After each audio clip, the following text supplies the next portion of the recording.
Hello guys, and welcome back to It's Gotta Be Done. Guys, welcome. If you are new to the channel, guys, make sure you like, share, comment and subscribe. Make sure guys you don't leave without putting those thumbs up, and if you are returning, guys, I thank you and I appreciate your support. Yeah. Guys, in today's video we are going to be talking about bloating, and I'm just going to touch up on a few points from the previous video when we discussed, you know, how to reduce bloating, and a lot of the comment really inspired me, you know, to come back for another video. I was like, wow, I'm not the only one suffering from bloating, and most of us suffered from the same symptoms, and it's almost like we are doing the same actions over and over again, getting the same result, but not stopping the negative impact of that action, you know. So from my previous video, if you haven't checked it out, guys, I'll leave the link in the description below, so go and check the video out. And you know, how can we reduce bloating?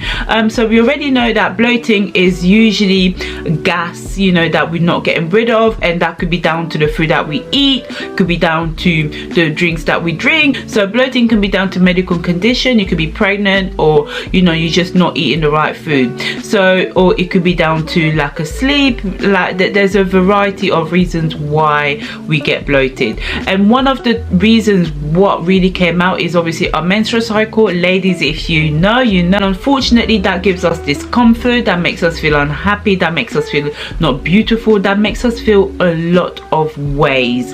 And one of the ways we can avoid feeling that way is, you know, by doing exercise, or you know, drinking certain teas, or you know, eating certain foods, so that you know, we can reduce the effect of being bloated during our menstrual cycle, because our estrogen is all over the place, our hormones are all over the place, and if we eat food that, you know, contains growth hormones such as dairy, that, you know, that brings a more of an unbalance within us. So we want to avoid, you know, eating food that's just going to cause us more hassle than it's worth.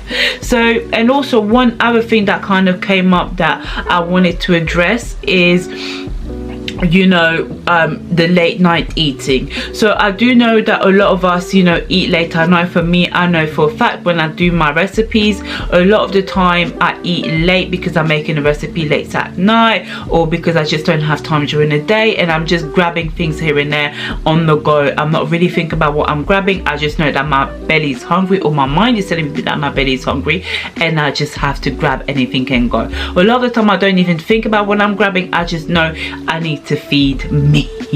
And I know that that is what we tend to do. We're on the go, we just grab and go. We're not really thinking about what we're grabbing. Even if we are, at the moment in time, we're more thinking about the mission that we are trying to achieve, rather than our health and our conscious mind. So in order to kind of get into our health and our conscious mind, to ensure that, you know, we've put the right food to avoid the bloating, avoid any health issues that might come up due to the food that we do take.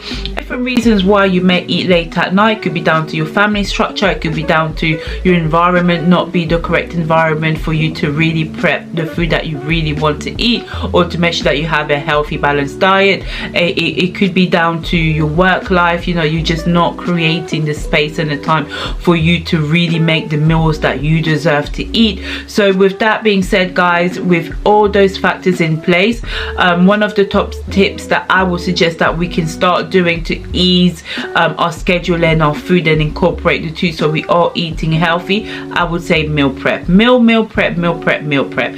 Make sure when you do your weekly or your monthly shopping, you know, you take into account how your schedule will be. So if you keep a diary, or if you're someone who usually, you know, has a calendar and they're 2 weeks ahead, and they like to kind of put their appointments in, put your meal prep, you know, put the date and time you're gonna cook, and you know, cook that, and then you can keep it in the fridge, you can keep it in the freezer, you know, and all you have to worry about is, you know, warming it up. Depending on your personal diet and what you like to eat, most food can be frozen and reheated.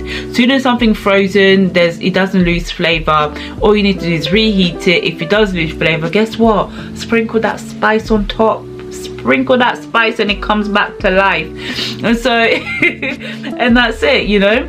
And that's how we kind of can get around combating eating late at night. One of the other things as well why you get bloated down to the late night eating is not also so much the late night eating. It could be down to the food that you actually intake. If you are finding that you're drinking dairy drinks at nights, and you're having yogurt, so you're having cheeses, or you're eating bread, you know, or you're eating rice and food that really has a high saturated dairy content, really, you know, you're gonna feel bloated for that period of time. So it's just avoiding eating, you know, certain food that you know will not digest well, and in the long run, you know, it will keep you bloated. So these are just a few things that I wanted to kind of come back and answer, because I do know in the comments I was receiving a lot of comments where women said menstrual cycle is one that keeps us bloated, and also the late night eating and the dairy product. You know,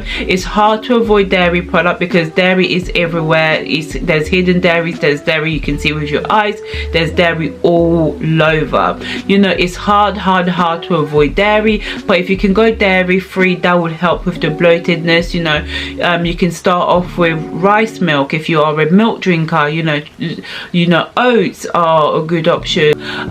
Almond milk, you know, there's so many different types of milk that does not have to be dairy and or dairy free that you can try, and if you do like it, stick with it, because it is dairy free. It's still processed, don't get me wrong, it's still processed, but it's away from the dairy, which bloats you up. I really have enjoyed your feedback and reading your comments. If you do have any suggestions, and you know you used to be eating dairy like there is no tomorrow, let me know. Once you came off dairy, how did you feel? I know that once you come off dairy, your skin will clear up, you'll feel better. You know, when you reduce your dairy intake and you reduce your sugar intake, your skin clears up and you just feel a lot healthier and a lot better than when you are on dairy products. So dairy products, stay away or avoid at all costs.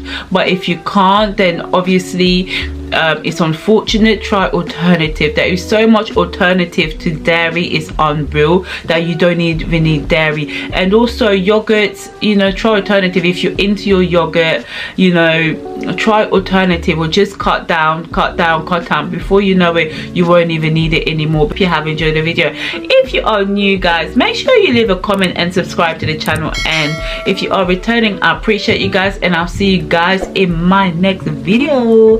Bye guys, bye.